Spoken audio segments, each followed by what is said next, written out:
After the end of World War II, the world was split into two, East and West. This marked the beginning of the era called the Cold War.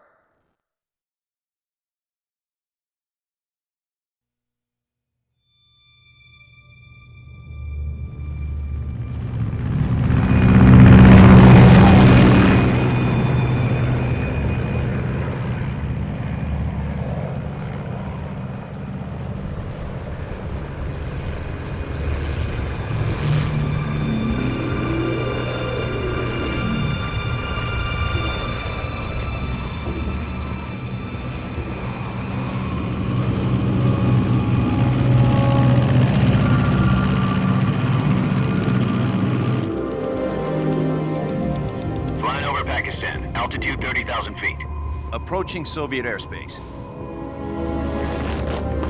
20 minutes to drop off. Commencing internal depressurization. Equipment check. Arm main parachute. All right. You ready to go? Drop zone still showing a high pressure mass. Cav okay. Good. We've got high visibility.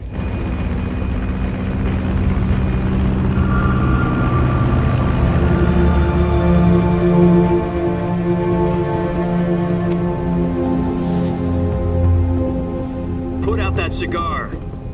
Connecting oxygen hose to interior connector. Put on your mask.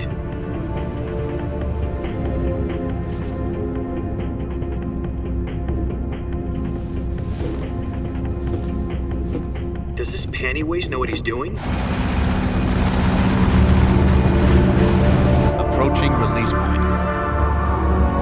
10 minutes to drop off. Hey, are you deaf? He said put out the cigar and put on your mask.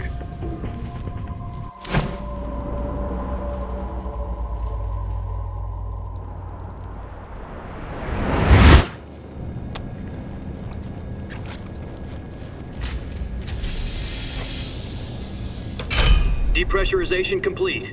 Checking oxygen supply. 6 minutes to drop off. Opening rear hatch.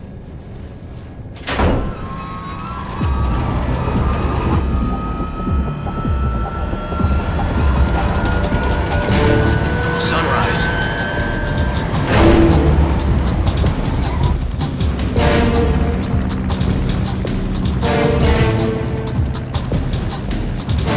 External temperature minus 46 degrees Celsius.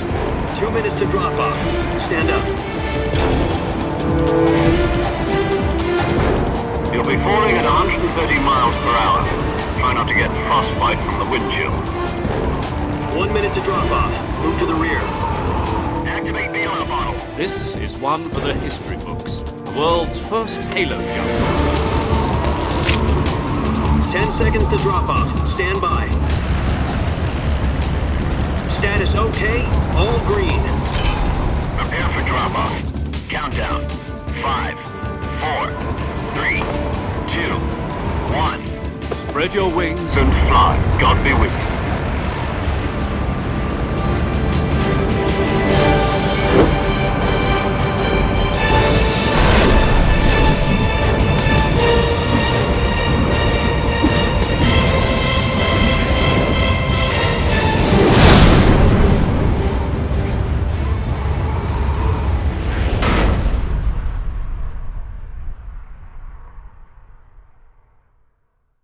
Jack, I've got some important news. The head of the CIA has finally given us the green light for the virtuous mission. Virtual mission? No, the virtuous mission. The future of our Fox unit depends on it. If it succeeds, we'll be officially organized into a unit. Virtuous mission? Sounds like some kind of initiation ritual. You know, don't get cocky. This isn't a training op. Right. So what exactly is this wonderful mission? Well, about 2 years ago, a certain Soviet scientist requested asylum in the West through one of our moles. His name is Nikolai Stepanovich Sokolov. He's head of the OKB 754 Design Bureau, one of the Soviets' top-secret weapon research facilities, and the East's foremost expert on weapons development. Sokolov? Isn't he that famous rocket scientist? The very same. On April the 12th, 1961, the Soviets achieved the first manned spaceflight in history. The Earth was blue, but there was no God. Well spoken. The rocket that carried Yuri Gagarin into orbit was the A-1, known as the Vostok rocket. Sokolov is said to be the man most responsible for the multi-engine cluster used in that rocket. After Gagarin's flight, Sokolov left rocket development to become the head of the newly established Design Bureau. From a lowly technician to head of a design bureau, that's quite a success story, so why do you want to defect? It seems he'd become afraid of his own creations. Afraid? Call it a crisis of conscience. And for that, he left his country and his family behind and went over the fence? Not exactly. One of his conditions was that his family was also to be taken safely to the west. We used a mole to get the family out first and succeeded in sneaking Sokolov over the Berlin Wall shortly afterwards. I was the one who conducted the operation. The security on the eastern side was still full of holes back then. Then what? We got Sokolov over in one piece, but the whole ordeal had left him exhausted, and we checked him into a hospital in West Berlin. It took him 2 weeks and more than 600 miles to get from the research facility in the Soviet Union to Berlin. He was in no condition to say anything coherent. And it was only a week later that we had something much bigger on our hands. The Cuban Missile Crisis. October the 16th, 1962, President Kennedy received word that the Soviets were in the process of deploying intermediate-range ballistic missiles in Cuba. The President demanded that the Soviets dismantle and remove the missiles. At the same time, he announced a naval blockade to prevent further missile shipments from reaching Cuba. But the Soviets didn't back down, instead placing their armed forces on secondary alert. Soviet transport ships carrying missiles continued on course towards Cuba. US and Soviet forces went on alert for an all-out nuclear war. Frantic negotiations were conducted through the UN's Emergency Security Council and unofficial channels to end the hair-trigger standoff. Finally, on October the 28th, the Soviet Union agreed to remove its missiles from Cuba. And so the world avoided a nuclear holocaust. But in order to get the Soviets to pull their missiles out, we had to make a deal. You mean the one where the US agreed to remove its IRBMs from Turkey? No. The Jupiter IRBMs deployed in Turkey were obsolete, and we were going to get rid of them anyway. They had no strategic value whatsoever to either the US or the Russians. The Turkey deal was a ruse, a cover story that was fed to the other intelligence agencies around the world. So what did the Russians really want? Sokolov. They wanted us to return Sokolov. You mean the Soviets pulled out of Cuba just to get their hands on Sokolov? That's right. What the hell was he working on? At the time, we had no idea. We were running out of time. It was either give up Sokolov or risk full-scale nuclear war. In the end, we had no choice. President Kennedy gave in to Khrushchev's demand. The next day, I got Sokolov out of the hospital, handing him over to agents on the eastern side. Sokolov kept on screaming, "Save me," until he disappeared from my sight. Then a month ago, we received some new information from one of our moles. About Sokolov? Yes. He was taken back to the research facility and forced to continue working on the weapon in question under KGB supervision. What's more, it's on the verge of completion. So what kind of weapon is it? Something to do with space rockets? No, missiles. Same technology. I guess you're right. We don't know the details, but it appears to be a new kind of nuclear device. For half a year now, the Soviets have been conducting frequent nuclear tests at Semipalatinsk. Something to do with the weapon, I assume. We're talking about a secret weapon so big that Khrushchev was ready to pull out of Cuba to get it back. Is Sokolov still in the facility? No. According to our intelligence, he's in Selino-Yarsk, a place in the mountains about 3 miles to the west that's known as the Virgin Cliffs. The Virgin Cliffs. Nice name for a virtuous mission. They moved him there just recently. Why? Apparently, they're conducting a field test of the weapon, but it's our best chance to get him back. This mission would never have been possible if he was still in the research facility. This is our last chance. Sokolov must have known that too when he contacted us.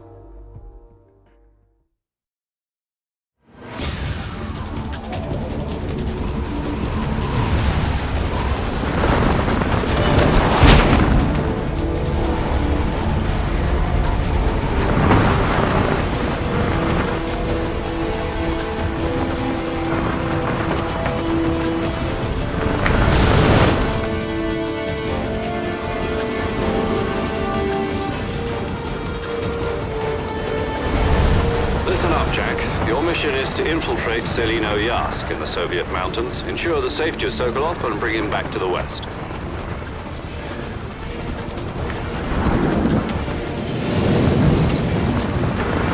If we don't get Sokolov back before that weapon is complete, we'll be facing a major crisis.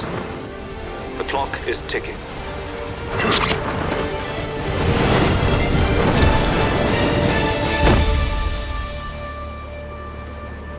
Once we've confirmed the rescue of Sokolov, stand by at the recovery point. A recovery balloon will be dropped at that point. Helium will be pumped into the balloon to inflate it. The process takes about 20 minutes. Once it's complete, the gunship's arm will latch onto the balloon and pull it up. The Fulton surface-to-air recovery system. I'm familiar with the theory. Take it easy. It's been combat-proven. Do you think Sokolov is up to it? The shock will be less than during a parachute jump, and the arm can handle up to 500 pounds. So you're planning on going over the border in a single combat Talon? She's equipped with two 6-barrel 20mm Vulcan cannons, as well as two 40mm machine guns. Sounds like she could hold her own against a battalion of tanks. Even with the fuel in the reserve tank, we're facing a 4-hour time limit. If all goes well, it shouldn't take more than a few hours. Home in time for dinner. But if anything goes wrong, you'll be eating dinner, breakfast, and all the rest of your meals in the jungle.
Do you copy?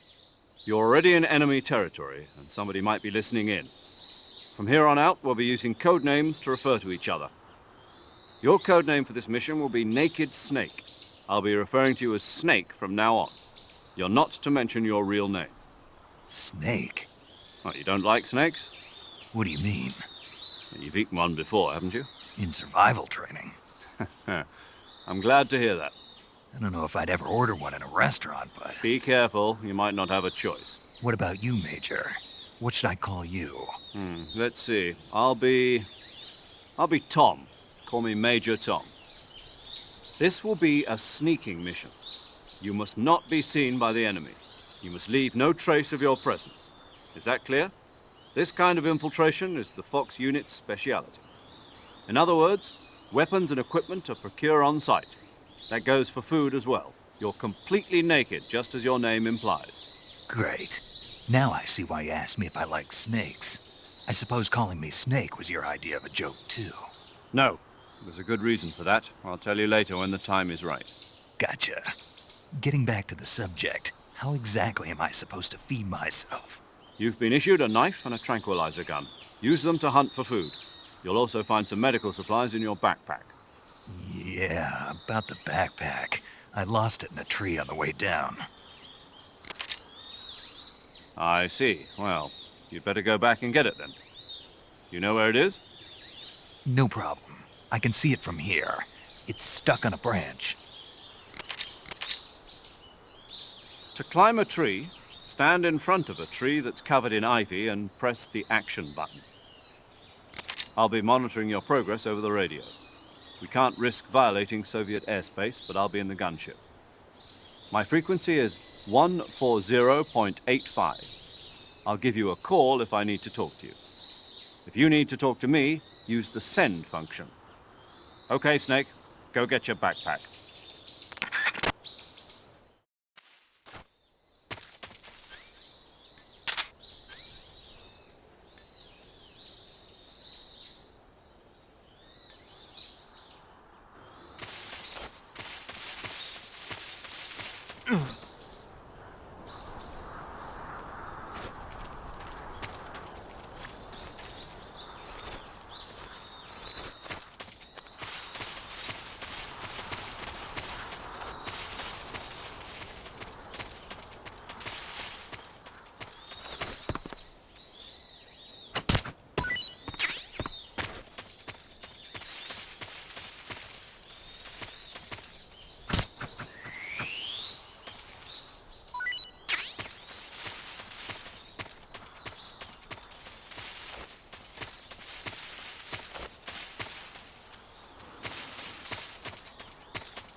I see you've retrieved your backpack, Snake.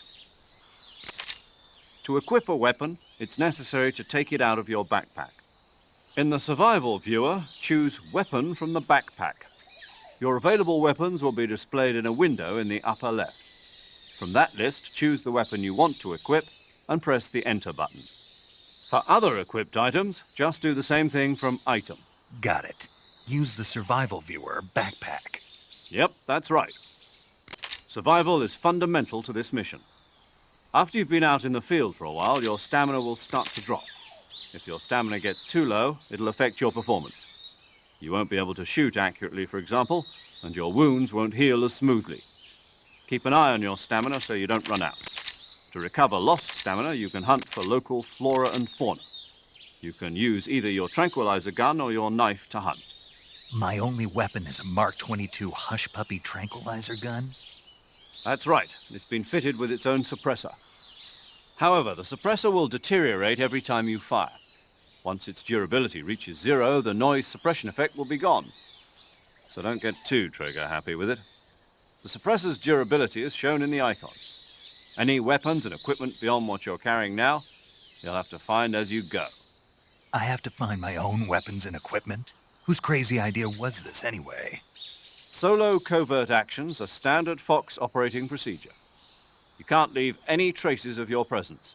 No weapons, equipment, footprints, sweat, or bodily waste. The same goes for bullets and cartridges, too. Your presence in enemy territory is already a violation of international conventions of warfare. There aren't supposed to be any American soldiers in Russia. It could spark an international incident. You can't let anyone see you. You can't let the enemy know you're there. This is a stealth mission. You're a ghost, Snake, in every sense of the word. And there'll be no rescue if you're captured. The military and US government will deny any involvement in the affair. Then I'll just have to take care of myself, huh? I'm afraid so. You've been given a fake death pill for that purpose. SIS guidelines stipulate that soldiers on covert ops like this one be issued a potassium cyanide capsule. Tape it to your body so you can take it when you need to. How generous of you. Use it if you're taken prisoner by the enemy. It'll send you into a state of false death for a short time. fooling them into thinking that I'm really dead. So how do I come back to life? Just take the revival pill. You mean that thing they put in my tooth before the mission? That's the one. But be careful. If you remain in a state of false death for too long, nothing will be able to bring you back. Remember that. I'll keep it in mind. You said this was a solo mission, right? Right. I guess that means I can't count on any reinforcements. Correct. The mission rests entirely in your hands. A real one-man army. Relax. There's a support team ready to back you up over the radio. Who? I'll introduce them to you. This time, survival is of utmost importance. The first member of the support team will be in charge of monitoring your physical condition, acting as a medic, so to speak, as well as recording your mission data. She's a member of Fox as well, and she's here on the gunship with me. She? Hello, Snake. I'm paramedic. Nice to meet you. Paramedic. As in a medic who comes in by parachute. Aren't you going to tell me your real name? Are you going to tell me yours, Mr. Snake? My name, huh? It's John Doe. And they call you Jack for short. You're a regular Captain Nemo. A name means nothing on the battlefield. After a week, no one has a name. What's your name? Jane Doe. Very funny.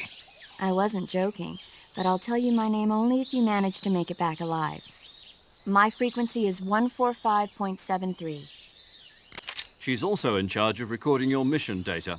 Whenever you want to save, send a message over the reserved save frequency, 140.96. So saving lets me record my mission data. That's right. It also records the state of your health. Good to know. There's one more person I want to introduce you to, Snake. Huh? Speaking of snakes, you remember the boss, don't you? A legendary soldier and your mentor. Actually, it was the boss that got the DCI's authorization in the first place.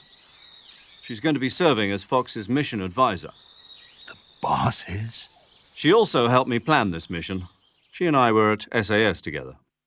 Jack, is that you? How many years has it been? Boss? That's right. It's me.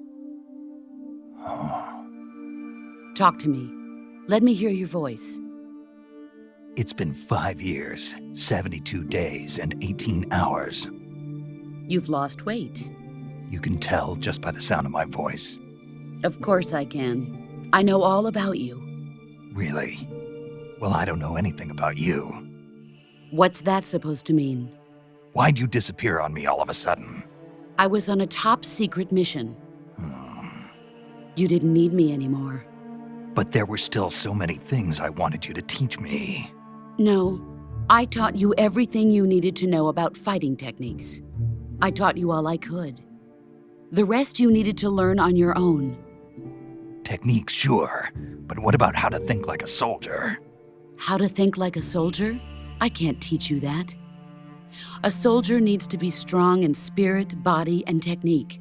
And the only thing you can learn from someone else is technique. In fact, technique doesn't even matter. What's most important is spirit. Spirit and body are like two sides of a single coin. They're the same thing. I can't teach you how to think. You'll just have to figure it out for yourself. Listen to me, Jack. Just because soldiers are on the same side right now doesn't mean they always will be. Having personal feelings about your comrades is one of the worst sins you can commit. Politics determine who you face on the battlefield. And politics are a living thing. They change along with the times. Yesterday's good might be tomorrow's evil. Is that why you abandoned me? No, it had nothing to do with you. I already told you, Jack. I was on a top-secret mission. A soldier has to follow whatever orders he's given. It's not his place to question why. But you're looking for a reason to fight. You're a natural-born fighter, but you're not quite a soldier. A soldier is a political tool, nothing more. That's doubly true if he's a career soldier. Right and wrong have no place in his mission. He has no enemies and no friends. Only the mission. You follow the orders you're given. That's what being a soldier is. I do whatever I have to get the job done. I don't think about politics. That's not the same thing. Sooner or later, your conscience is going to bother you. In the end, you have to choose whether you're going to live as a soldier or just another man with a gun. There's a saying in the Orient, loyalty to the end. Do you know what it means? Being patriotic. It means devoting yourself to your country. I follow the president and the top brass. I'm ready to die for them if necessary. The president and the top brass won't be there forever. Once their terms are up, others will take their place. I follow the will of the leader, no matter who's in charge. People aren't the ones who dictate the missions. Then who does? The times. People's values change over time, and so do the leaders of a country. So there's no such thing as an enemy in absolute terms. The enemies we fight are only enemies in relative terms, constantly changing with the times. As long as we have loyalty to the end, there's no point in believing in anything, even in those we love. And that's the way a soldier's supposed to think? The only thing we can believe in with absolute certainty is the mission, Jack. All right, but do me a favor. What is it? Call me Snake. Snake. Oh, right. Your code name is Snake. It suits you well. That's right. The legendary unit that the boss put together during World War II was a snake. The Cobra unit, a group of heroes that brought the war to an end and saved the world. As long as you've got a legendary hero backing you up, you'll be fine. Isn't that right, Snake? Yeah, I can't think of anyone else I'd rather have with me. Oh, and one more thing, boss. Yes? It's good to hear your voice again. Same here. After all, who knows if either of us will make it out alive? Snake, you are always best at urban warfare and infiltrating buildings. But this is the jungle. Survival is going to be key. Those CQC techniques I taught you are sure to come in handy. CQC? Close quarters combat, huh? I've been in the Green Berets for the past few years. I'm probably pretty rusty. Not to worry. I'll be here to help you remember. After all, this is your first actual survival mission. I'll be supporting you over the radio. Where are you, boss? Next to the major? The boss is communicating with us by radio from aboard a Permit-class submarine in the Arctic Ocean. My frequency is 141.80. Call me if you need my advice on battle techniques. Gotcha. Your mission is to retrieve Dr. Sokolov. Dr. Sokolov is being held in an abandoned factory located to the north of your current position. Avoid heavy combat and don't let anyone see you. Don't forget that this is a stealth mission. Snake, try to remember some of the basics of CQC.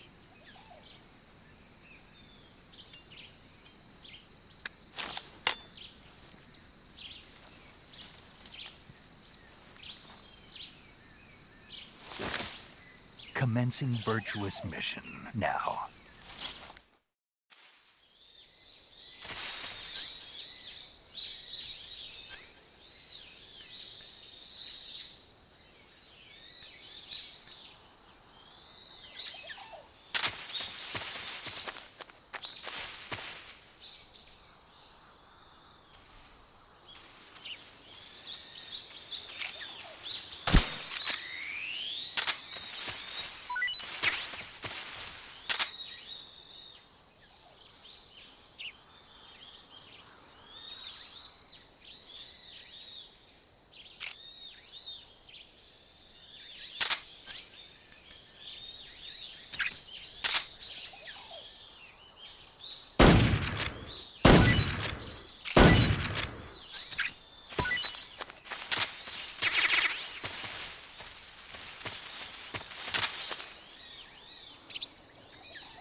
Major, I've spotted 2 enemy soldiers. They're probably KGB troops sent to guard Sokolov.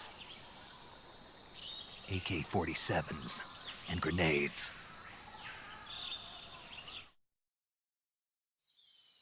Snake, your presence in Soviet territory is already a violation of international law. We can't let the Kremlin find out that the CIA and the American government are involved. Contact with the enemy is strictly prohibited. Don't engage them in battle either. This is a stealth mission. Got that? The Major is right. The point of this mission is to sneak through the jungle without being seen. The success of the mission depends on how well you use your camouflage. Change your camouflage by selecting Camouflage from the Survival Viewer. The Uniform option lets you pick your uniform, while the Face option lets you change your face paint. Choosing camouflage that blends in with your surroundings will help you conceal yourself more effectively. Also, don't forget that anything that moves will stand out in the jungle.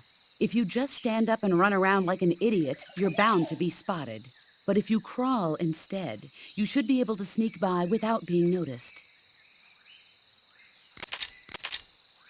You can see how effective your camouflage is by looking at the Camo Index. The Camo Index shows how well your current camouflage blends in with the surrounding area. The higher the value, the harder you are to spot, and vice versa. The key is to make yourself one with nature. Keep that in mind as you go along, okay?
What the?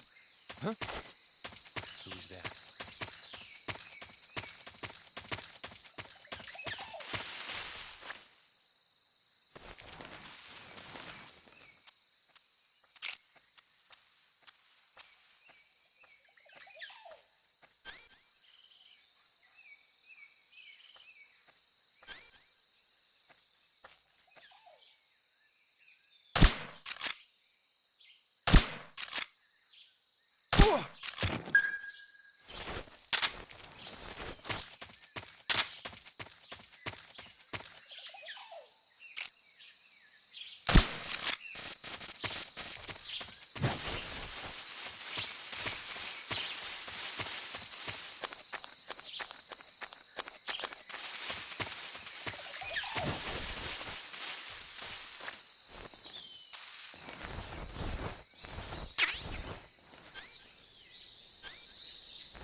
Ah, pretty tasty.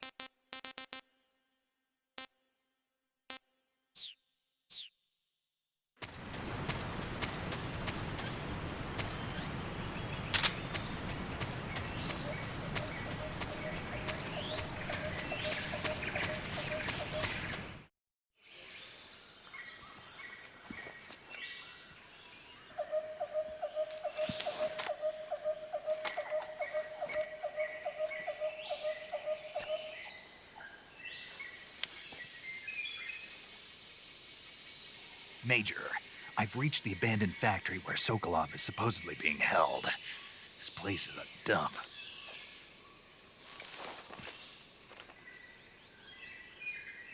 I can't see Sokolov from here. The security is pretty tight. There are sentries posted around the perimeter. I wonder how many are inside.